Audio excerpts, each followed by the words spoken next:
So I want to begin by asking you guys how much sort of homework or research did either of you have to do into the 90s and 90s nostalgia for this film?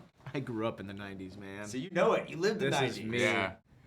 Yeah, no, it was definitely, we didn't, not a lot of research. It was all based on that. We were all in high school or, at the age of, at least we were when this movie was made, at the time the movie takes place, so not a lot. Did anything that come up in the movie that kind of like brought something back for you? Where you're like, oh yeah, I remember when that, that song was Swatch popular. phones. The Right. Swatch phone, seeing the girls with the Swatch phone that took me back. It was pretty constant for me.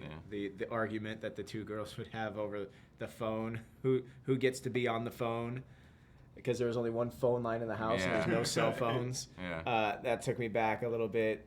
Seeing the Trapper Keepers, it was just pretty much a daily thing. Yeah. Yeah.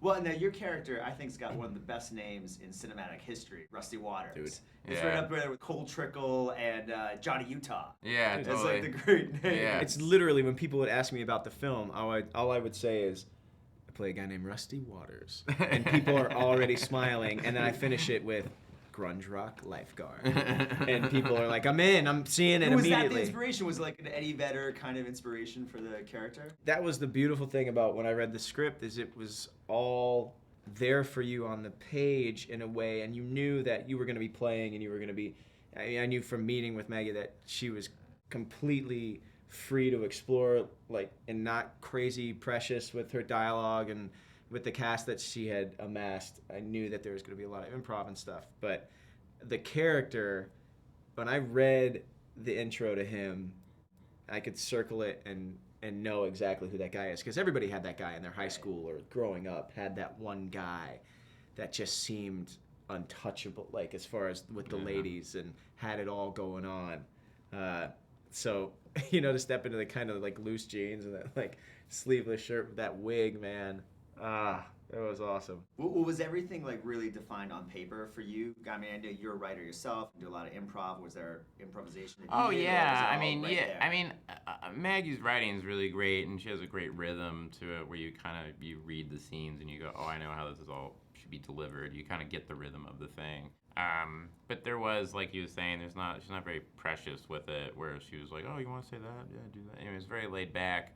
She kind of lets you do your thing. It's like that's your job, is to come in and, I hired you to see what you bring to this, Right. So the scene with me and Rachel Bilson, where I stand up, and that was all improvised. I mean, that was kind of me and Rachel and Clark Gregg and Maggie figuring that out during blocking. That's an example of, okay, we have this scene, can we make it funnier? Do you guys have any ideas? And, and she, even on a movie with this tight of a schedule and small a budget, she's still kind of allowed to have those moments, which I thought was pretty cool. Well, for both of you guys, is that what you prefer from a director? Is to have someone who, has a great script, but kind of gives you the freedom to bring what you want, instead of being really no, you're doing this, and this, and this. Yeah. I've worked on projects that are both ways, and I've really got to say that you create an air of trust, and if you give the actors some empowerment or some accountability, if you give them a little bit of ability to kind of bring what they can, as opposed to just being what's that Mike Nichols has that quote where he's like, it's like hiring an interior decorator or something like that. You don't say I want you to surprise me, do something, what do you do? Yeah. Surprise me and do something to and then it's the same thing with actors, where it's come in and don't give me exactly what I asked for. Mm-hmm. Surprise me and give me something else. And I love that. Maggie's the same way. She gets really excited when you surprise her. Yeah. Well, finally, what was it like working with Aubrey Plaza in this? I mean, she's a great comedic foil to kind of work with, right? Yeah, no, you get to have more. There's nobody quite like Aubrey out there right now. I and that's, I think, what is really resonating with people who are kind of calling her one of the stars of that next generation of female actresses.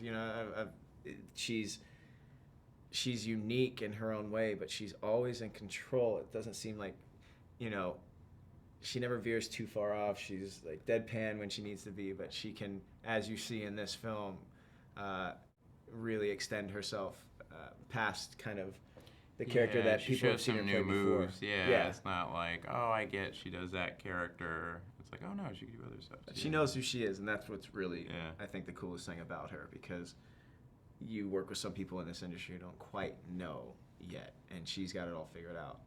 Yeah, that's great. Yeah, it shows in the movie. Great job, guys. Thank you Oh, so much. thanks Yeah, so it's great much. talking to you. Yeah, nice great to meet you, talking to man. Thanks.